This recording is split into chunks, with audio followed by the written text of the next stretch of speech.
Hello అండి, welcome to Sri Sai Foods. ఈరోజు నేను చేయబోయే పదార్థము కొబ్బరి లౌజు.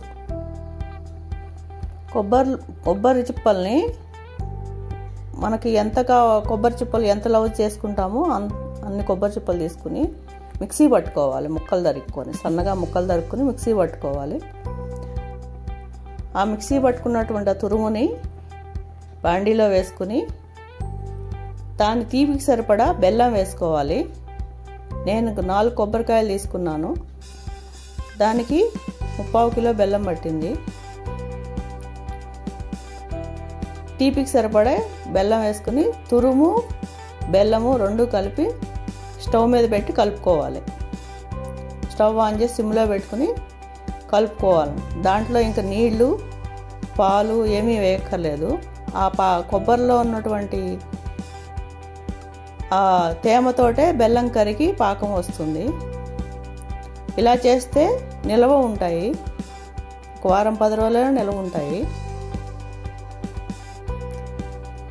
అలా దగ్గర పడి బెల్లం కరిగి పాకం దగ్గర పడే వరకు ఉడికించుకోవాలి. కొబ్బరిని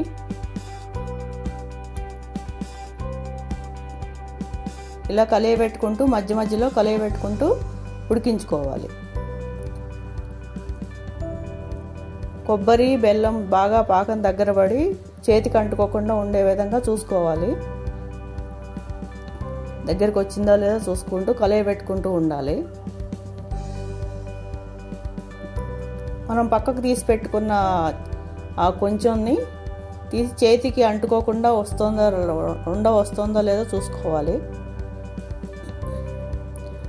చూసుకుంటూ ఉండాలి. అదిగో ఆ విధంగా రావాలన్నమాట.